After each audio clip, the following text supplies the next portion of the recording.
ولا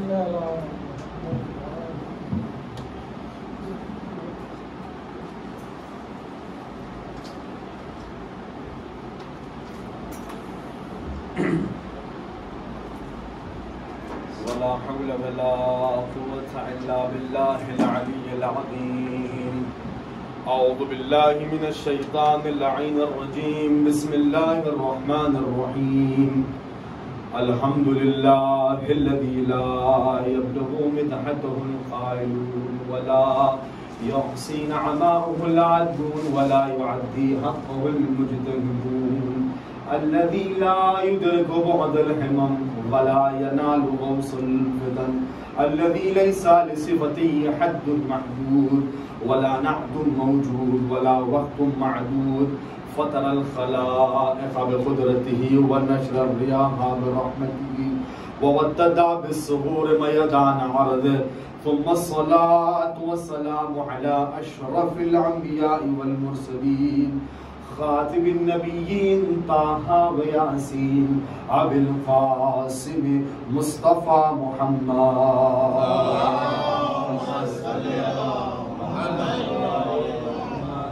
وعلى سيما على ابن عمه ياسوب الدين والعيمان كلمة الرحمن باب العمن والعمان مصداق كل شيء أحسيناه في إمام مبين النجم الثاقب علي بن أبي طالب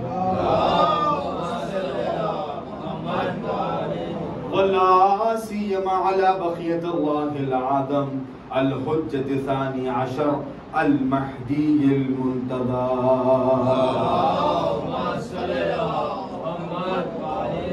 الذي أذهب الله عنهم الرجس وطهرهم تطهيرا.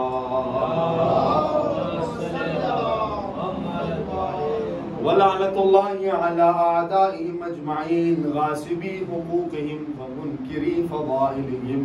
رب اشرح لي صدري ويسر لي أمري واحلل عقدة من لساني يفقهوا قولي. أما بعد فقد قال الله تعالى وتبارك في محكم كتابه المجيد والفرقان الحميد وقوله الحق. بسم الله الرحمن الرحيم. على الله مخلصين له الدين.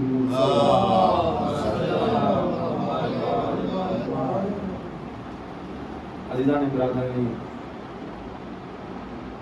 تمام تعریفیں اس خدا کی ذات سے مختص ہے کہ جو زمین اور آسمان کا خلق کرنے والا ہے. تمام تعریفیں اس وحدہ لا شریک پروردگار کے لیے ہے کہ جس نے مختلف اور عجیب مخلوقات کو دنیا میں پیدا کیا، اور تمام تعریفیں اس کی ذات سے مختص ہے. تمام تعریفیں اس عظیم المرتبت پروردگار کے لیے ہے کہ جس نے اتنی نعمتیں انسان کو دی ہے کہ جن نعمتوں کا انسان شمار نہیں کر سکتا. اسی کے نام سے کرتا ہوں ابتدائے کلام کہ جس کا نام فرشتوں نے بھی سمجھ کے لیا. یعنی جس کا لطف و کرم اور جس کا کرم تو تمام مخلوقات پر مہیا ہے، محیط ہے، کہ جس کے ماننے والے، خدا کو ماننے والے اور خدا کو نہ ماننے والے تمام پر اس کا کرم محیط ہے. جو اس کو مانتا ہے، اس کی عبادت کرتا ہے، اس کی پرستش کرتا ہے، اس کے سامنے سر کو جھکاتا ہے. خدا نے نعمتیں ان کو بھی دی ہے، ان کو بھی اپنی نعمتوں سے سرفراز کیا ہے. وہ عظیم المرتبت وہ رحمان الرحیم پروردگار کہ جس نے ان کو بھی دیا ہے کہ جو خدا کی وحدانیت کا انکار کرتے ہیں، جو خدا کے وحدہ لا شریک ہونے کو انکار کرتے ہیں. اس پروردگار نے اپنے چاہنے والوں کو، اپنی عبادت کرنے والوں سے ایک چیز کا مطالبہ کیا. عزیزان گرامی، ہم اور آپ سے خدا نے جس چیز کا مطالبہ کیا بہت ہی مختصر سی، بہت ہی چھوٹی چیز ہے جس کا خدا نے مطالبہ کیا. اللہ مخلصین لہ الدین. خداوند عالم نے کیا کہا کہ اپنے دین میں، اپنی حرکت میں، اپنے اعمال میں، اپنے فریضے میں، اپنے واجبات میں مخلصین لہ الدین. دین میں مخلص ہو جاؤ، اخلاص پیدا کرو. عزیزان گرامی، اخلاص ایک ایسی چیز ہے، خداوند عالم کو کوانٹٹی نہیں چاہیے، کوانٹٹی نہیں چاہیے. عبادتوں پہ عبادت، انسان صبح سے لے کر شام تک نمازیں پڑھ رہا ہے، صبح سے لے کر مغرب تک روزہ بھی ہے، سال بھر روزہ رکھتا ہے، ہر روز نمازیں پڑھتا ہے، کثرت نماز، واجبات کے ساتھ مستحبات کو بھی انجام دیتا ہے. لیکن خداوند عالم نے کہا اگر اس کے اس نماز میں، اگر اس کی اس عبادت میں اخلاص نہیں ہے، اگر اس کی اس عبادت میں ریاکاری ہے، اگر اس کی اس عبادت میں کسی کو دکھانا ہے، تو تمام کی تمام عبادتیں اس کو بھول مار دیں. اگر اس کی عبادت میں شہرت ہے، عزت حاصل کرنا چاہتا ہے لوگوں کے درمیان میں، خالصتاً للہ، اللہ کے لیے نہیں. کیونکہ عزیزان گرامی، خداوند عالم وہ عظیم المرتبت پروردگار ہے، وہ پروردگار ہے کہ جس کو ملاوٹ والی عبادت پسند نہیں ہوتی، اور خود خدا کو نہیں بلکہ انسانوں کو بھی ملاوٹ والی چیز پسند نہیں. خالص چاہیے، جہاں بھی جائے آپ کہیں گے گھی چاہیے تو خالص گھی چاہیے، دودھ چاہیے تو خالص دودھ چاہیے، ہمیں اس میں ملاوٹ نہیں چاہیے. انسان کی فطرت یہ ہے کہ انسان ملاوٹ والی چیز کو پسند نہیں کرتا، ہر چیز کو خالص پسند کرتا ہے. انسان کی فطرت خود یہی ہے کہ ہر چیز وہ چاہتا ہے کہ اس کے اندر خالص چیز ملے، اسے پیور چیز ملے. اور اسی طریقے خداوند عالم نے یہ کہا کہ ہم جب میری عبادت کرنا تو اس میں ملاوٹ نہیں چاہیے، خالص عبادت چاہیے، اس کے اندر بھی کسی کا دکھاوا نہیں چاہیے، شہرت نہیں چاہیے، عزت کے لیے عبادت مت کرو بلکہ للہ عبادت کرو. اور یاد رکھو کہ جب للہ عبادت کرنا ہے تو تمام تین چیزیں انسان، اللہ کے میں تین طریقے کی عبادت ہے. انسان جو مومن ہے، جو بندہ ہے، جو خدا کی عبادت کرتا ہے، وہ تین طریقے سے عبادت کرتا ہے. ایک وہ انسان کی جو عبادت کرتا ہے جنت کے لالچ، جنت ملے گی، حور و غلمان ملیں گے، ایک عبادت کرنے والے ایسے ہیں دنیا میں. اور دوسرے جو کیٹیگری عبادت کرنے والوں کی، وہ عبادت کرتے ہیں کس کے لیے؟ خوف، اللہ کی خوف کی بنا پر. اگر عبادت نہیں کریں گے تو خدا جہنم میں ڈال دے گا، اگر عبادت نہیں کریں گے تو ہمارے گھر سے برکتیں چلی جائیں گی، عبادت نہیں کریں گے تو خدا ہمارے کاروبار میں برکت نہیں دے گا، خدا کی عبادت نہیں کریں گے تو ہم برباد ہو جائیں گے، یا استغفر اللہ معاذ اللہ، ہم جو ہے نا ختم ہو جائیں گے، فنا ہو جائیں گے. یہ چیزیں بھی ہیں لوگوں کے درمیان میں. عبادت کرتے ہیں خوف میں، اور ایک عبادت وہ ہے کہ اس کو عبادت کے لائق سمجھ کے عبادت کی. کہ اگر کوئی عبادت کے لائق ہے تو وحدہ لا شریک پروردگار ہے جو کہ عبادت کے لائق ہے. اور عزیزان گرامی، یہی عبادت کی، یہی اخلاص کی آخری منزل ہے. اور مولا کائنات علی ابن ابی طالب علیہ السلام، مولا کائنات علی ابن ابی طالب نے یہی تو جملے فرمائے تھے کہ نہ میں خدا کی عبادت خدا کی جنت کے لالچ میں کرتا ہوں، نہ جنت کے لالچ میں خدا کی عبادت کرتا ہوں، نہ جہنم کے خوف سے اور اس کے عذاب کے ڈر سے میں اس کی عبادت کرتا ہوں، بلکہ میں عبادت کرتا ہوں تو خدا کو عبادت کے لائق سمجھتا ہوں. یہ ہے اخلاص کی آخری منزل عزیزان گرامی. یہ ہے اخلاص. خدا کیا چاہتا ہے؟ اس کے باوجود بھی کتنا عظیم المرتبت پروردگار، کتنا رحیم پروردگار ہے. اگرچہ کہ کوئی انسان اس کی جنت کی، اس کی نعمات جنت کے لیے عبادت کر رہا ہے، خداوند عالم اس کی عبادت کو رد نہیں کرتا. تبھی بھی اگر کوئی جنت کے لالچ میں بھی عبادت کر رہا ہے تو اس کی عبادت کو خدا قبول کرتا ہے. یہ اس کی رحمانیت کی دلیل ہے خدا کی. اگر کوئی خوف پروردگار میں بھی عبادت کر رہا ہے، اگر کہ اس کی عبادت میں خالص جس کو بولے خدا کے لیے وہ عبادت کے لائق نہیں سمجھتا ہے، لیکن پھر بھی خوف پروردگار میں عبادت کر رہا ہے، لیکن خدا اس کی عبادت کو رد نہیں کرتا. یہ اس کا لطف و کرم ہے پروردگار. اگرچہ کہ ٹھیک ہے جہنم کے خوف سے، میرے عذاب کے ڈر سے عبادت کر رہے ہو، لیکن میں اس کی عبادت کو بھی قبول کروں گا. پروردگار کا لطف و کرم ہے عزیزو. اور خدا نے کیا کہا؟ یہ ہے اخلاص کی آخری منزل کیا تھی؟ خدا کو عبادت کے لائق سمجھنا. اور عزیزان گرامی یاد رکھیے اس بات کو، یاد رکھیے ایک برادر آپ کو ایک نصیحت کرنا چاہتا ہے، ایک بھائی آپ کو ایک نصیحت کرنا چاہتا ہے. وہ نصیحت کو یاد رکھیے کہ انسان اگر واقعی خالصۃ للہ 2 رکعت نماز پڑھا، 2 رکعت نماز، چھوٹا سا راستے میں چل رہے پتھر آگے ہٹا دیا اس لیے تاکہ کوئی انسان اس پتھر سے اس کو نقصان نہ ہو، ٹھوکر نہ لگ جائے، کوئی گاڑی ایکسیڈنٹ نہ ہو جائے، اس کا پتھر کو ہٹا لیا. کس لیے؟ تاکہ انسانیت کو کوئی اس سے خطرہ نہ ہو. اللہ کے لیے آپ قربتاً اللہ، تاکہ خدا سے میں قریب ہو جاؤں، اس پتھر کو آپ نے ہٹا لیا. 2 رکعت نماز پڑھ اللہ اللہ کے. یہ یاد رکھیے عزیزان گرامی، جو عبادت خالصتاً للہ، اگرچہ کہ عبادت کم ہو لیکن اللہ جو عبادت ہم کر رہے ہیں اگر وہ للہ عبادت ہو، خالصۃ للہ، اللہ کے لیے عبادت ہو، تو یہ عبادت کافی ہے نجات کے لیے۔ اور عزیزان گرامی یہ یاد رکھیے، تاریخ میں یہ بھی واقعہ ملتا ہے کہ پیغمبر اکرم ختمی مرتبہ حضرت محمد مصطفیٰ صلی اللہ علیہ وسلم، یاد رکھے کہ عبادت اگر انسان خالصۃ للہ اللہ کے لیے کوئی عمل کرتا ہے تو یہ عمل اس کی نجات کے لیے وسیلہ بھی بنتا ہے۔ پیغمبر اکرم نے اپنے ایک صحابی سے یہ ارشاد فرمایا کہ بنی اسرائیل میں دو لوگ رہا کرتے تھے، دو نوجوان تھے۔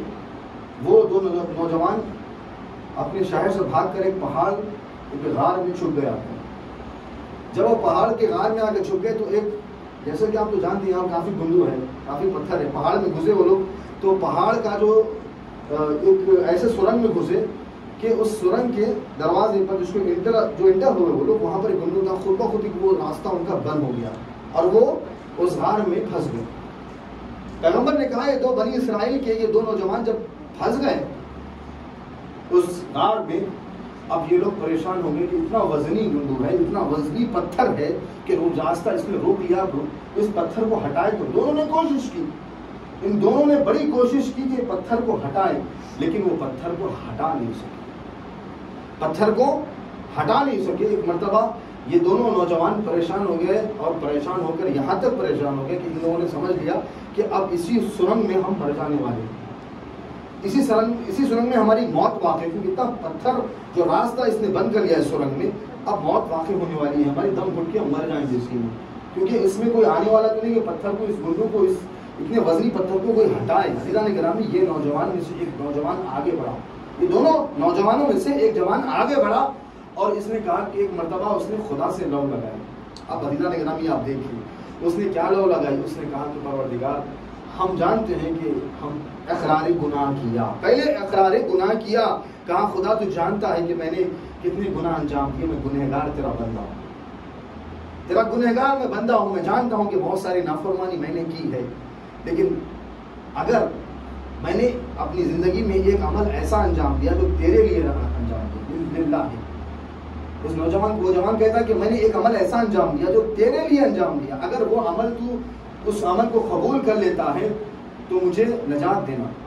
اب وہ نوجوان کہتا ہے کہ ایک وقت وہ تھا کہ میں کاروبار کے لیے، بزنس کے لیے دوسرے شہر گیا تھا، آؤٹ آف گیا تھا شہر سے، واپس جب آیا تو میں نے کیا دیکھا کہ میرے والد بزرگوار، میرے والد بستر پہ لیٹے ہوئے تھے، میں نے اپنے والد بزرگوار نے اس کو دیکھا، میں کافی تھکا ہوا تھا، باہر سے شہر سے آتا کافی تھکا ہوا تھا۔ میرے والد نے مجھ سے کہا کہ بیٹا مجھے ایک گلاس دودھ گرم چاہیے، ایک گلاس دودھ لا کے دو مجھے، میں سونے سے پہلے دودھ پینا چاہتا ہوں۔ اس نے کہا، اس نوجوان نے کہا کہ پوری زندگی میں نے ایک عمل بس یہی اللہ کے لیے تھا، جیسے ہی میرے والد نے مجھ سے کہا دودھ گرم کر کے لاؤ تو میں تھکا ہوا تھا، میں پریشان تھا، میں ہمت نہیں تھی کہ میں جاؤں دودھ گرم کر کے اپنے والد کے لیے لے کے آؤں، بس میں نے اس وقت تیرا تصور کیا کہ خدایا تو نے والدین کو ہمارے لیے جو رحمت بنا کر بھیجا، جنہوں نے ہم کو اتنا بڑا کیا، اس وقت میں نے تجھے یاد کیا تھا اور نے کہا اللہ اس یہ تیرے لیے صرف یہ تھکاوٹ، اگرچہ کہ مجھے تھکاوٹ ہے لیکن اپنے والد کی یہ خواہش میں پوری کروں گا۔ اس نے کہا کہ اس نوجوان نے کہا اس وقت مجھے تو یاد آیا پروردگار، اور میں آگے بڑھا، دودھ گرم کر کے میں اپنے والد کی خدمت میں آیا، دودھ لے کے جب آیا تو دیکھا کہ والد سو رہے تھے، میرا باپ سو گیا تھا، میں نے اس دودھ کو رکھا اور واپس اپنے بستر پر آ کے سو گیا، اور خدا میں نے اس وقت یہ کہا تھا خدا تو گواہ رہنا کہ جو آج میں نے جو عمل انجام دیا وہ تیرے لیے انجام دیا، اگر خدایا اس عمل کو تو نے قبول کیا تو اس عمل کے صدقے میں تو مجھے اس مصیبت سے نجات دی۔ تو کیا دیکھا، جیسے ہی اس نے یہ دعا کی، ایک مرتبہ جو وزنی پتھر تھا جو راستہ بند ہو گیا تھا، آدھا پتھر ہٹ گیا، اور جب آدھا پتھر ہٹا ہے تو مجھے ہم لوگ نے پھر دوسرا جوان کہتا ہے کہ آدھا پتھر ہٹ گیا، آدھا راستہ بن گیا، لیکن اس میں سے جا نہیں سکتے تھے، پھر دوسرا جوان آگے بڑھا۔ عزیزان گرامی آپ نے غور فرمایا، اگر للہ اللہ کے لیے کوئی عمل انجام دے رہا ہے، خالصۃ للہ اگر کوئی انجام دے رہا ہے عمل، تو وہ عمل بھی اس کے لیے نجات کا سبب بنتا ہے۔ عزیزان گرامی اس کے بعد یہ دوسرا نوجوان آگے بڑھا، اس نے کہا کہ خدایا دنیا میں بہت سارے گناہ انجام دیے، لیکن ایک مرتبہ تیرا خیال بہت ضرور آیا، تیرا خیال ضرور آیا کہ وہ کون سا گناہ تھا جب تجھے. عزیزان گرامی انسان کی جب نعمتیں ملتی ہیں تب تو وہ خدا کی شکر للہ کہتا ہے، لیکن گناہ کرنے کے وقت اگر کسی خدا یاد آئے تو یہ یاد رکھیے توفیق ہے من اللہ، اللہ کی طرف سے توفیق ہے کہ گناہ کرنے کے لیے کوئی آگے بڑھ رہا ہے، اسے خدا یاد آ جائے، اسے خوف پروردگار طاری ہو جائے اس پر اور اللہ یاد آ جائے تو یاد رہے خدا کی طرف سے ایک ہدایت ہے، اس کو توفیق ہے. یہ نوجوان آگے بڑھا. عزیزان گرامی اپنے نوجوانوں کے لیے میں عرض کرتا چلا، یہ نوجوان آگے بڑھا اور بڑھنے کے بعد یہ کہتا ہے کہ خدایا میں گناہ کر رہا تھا، میں ایک گناہ کی طرف مائل ہو رہا تھا، لیکن جب میں گناہ کی طرف جو مائل ہو رہا تھا جس کے ساتھ میں گناہ کرنا چاہ رہا تھا، جو بھی محترمہ تھی وہ، جب میں آگے بڑھا تو وہ رونے لگی، بہت گریا کیا اس محترمہ نے. تو مجھے خوف آیا کہ گناہ میں کر رہا ہوں، لیکن یہ ڈر کے مارے، خوف پروردگار کے مارے یہ رو رہی ہے. گناہ میں کر رہا ہوں، ظلم اس پر میں کر رہا ہوں، اس کے ساتھ زیادتی میں کر رہا ہوں، لیکن رو رہی ہے یہ، جبکہ رونا مجھے چاہیے کہ میں گناہ کی طرف مائل ہو رہا ہوں. عزیزان گرامی جیسے اس کو خیال آیا کہ میں اتنا بڑا گناہ کرنے جا رہا تھا، وہ کہتا ہے خدا مجھے اس وقت تو یاد آیا اور میں وہ گناہ نہیں کیا، میں پیچھے ہٹ گیا، میں پیچھے ہٹ گیا اس گناہ کو انجام دینے سے. مجھے اس وقت تو یاد آیا کہ پروردگار اگر یہ عمل کہ تجھے جب میں تجھے یاد کیا گناہ کی طرف بڑھ رہا تھا لیکن میں پیچھے ہٹ گیا، اگر یہ عمل تیرے نزدیک قبول ہے، اگر تو اس عمل کو پسند کرتا ہے تو خدا بند عالم اس مشکل سے نجات. جیسے ہی اس نوجوان نے دعا کی، یہ تمام جو پتھر تھا وہ تمام کا تمام پتھر ہٹ گیا، یہ دونوں نوجوان باہر آ گئے. تو عزیزان گرامی اس واقعے سے پیغمبر نے بتایا یہ کہ دیکھو اگر للہ اگر عمل کرو گے، خالصتاً للہ اگر کوئی عمل کرتا ہے تو یاد رکھو یہ عمل اس کا خدا کے نزدیک قابل قبول بھی ہے اور یہ عمل اس کا وسیلہ بنتا ہے اس کی نجات کے لیے. اور خدا کی بارگاہ میں بس یہی دعا کروں گا خدا رب العالمین جو بھی ہم نے اعمال انجام دیے ابھی تک اور یہاں پر بھی جس عبادت کے لیے ہم بیٹھے ہوئے خدا رب العالمین کی بارگاہ میں یہ بس یہی دعا ہے کہ جو مومن یہاں پر تشریف فرما ہے اہل واسطہ اہل بیت علیہ الصلوۃ والسلام کا ان تمامی مومنین کے تمام اعمال کو قبول عنایت فرما. اعوذ باللہ من الشیطان الرجیم، بسم اللہ الرحمن الرحیم. قل هو اللہ احد اللہ الصمد لم یلد ولم یولد ولم یکن له کفوا احد.